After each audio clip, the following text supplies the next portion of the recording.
আরে দরজাটা খোলো। তুমিই খোলো।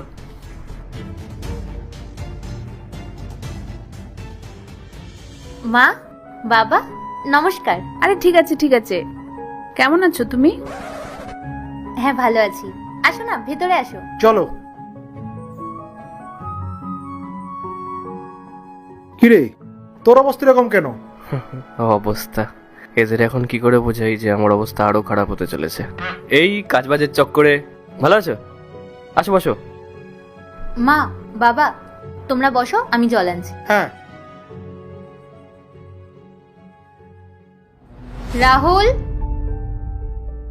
হ্যাঁ। এদিকে একটু আসো তো।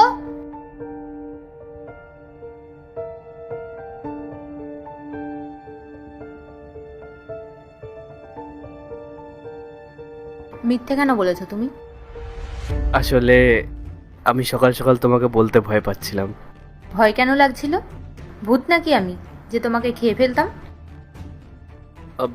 না মানে আমি ভেবেছিলাম তোমাকে মিথ্যে কথা বললে কাজও হয়ে যাবে আর তোমার মুডটাও খারাপ হবে না, কিন্তু এবার হয়ে গেছে।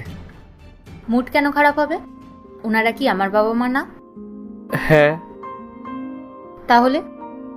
না, আমার মনে হলো তুমি রেগে যাবে। আমি কেন রাগ করব? আমি যেমন আমার বাবা মা আসার জন্য ওয়েট করি, ঠিক তেমন তোমার বাবা মা আসার জন্য ওয়েট করি। আর আমি না তোমার এই ফালতু প্ল্যানের ব্যাপারে সব জানতাম। হ্যাঁ। হ্যাঁ, আমার মা বাবা না 3 দিন আগে তীর্থস্থানে গেছে, এখানে তো নেই, তাহলে কি করে আসবে আমাদের বাড়িতে? আর এদিকে তুমি আমাকে বোকা বানাচ্ছিলে। আমার থেকে কি বেশি জানো আমার মা বাবার ব্যাপারে? মানে তুমি অ্যাক্টিং করছিলে?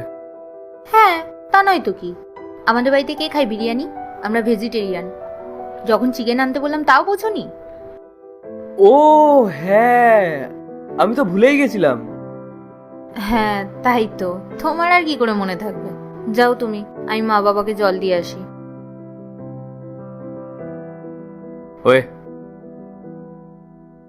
তোমার এই কথাটা শোনার পর আমার ইচ্ছে করছে আমি তোমাকে জড়িয়ে ধরি।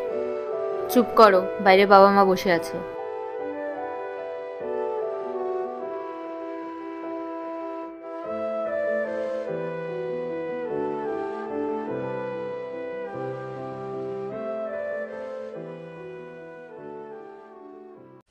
পার্ট 2 দেখতে সাবস্ক্রাইব করো ভেলকু 78M।